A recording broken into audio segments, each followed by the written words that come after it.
शब्दांचे इमान अक्षरांचे रान, शब्दांचे इमान अक्षरांचे रान, अभंगाचे पान तुकाराम तुकाराम. जगण्याचा पाया चालण्याचे पाया, जगण्याचा पाया.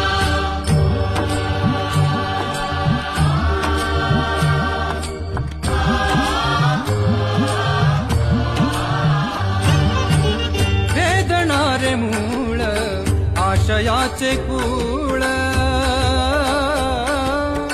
वेदणारे मूळ आशयाचे कूळ, भाषेचा कल्लोळ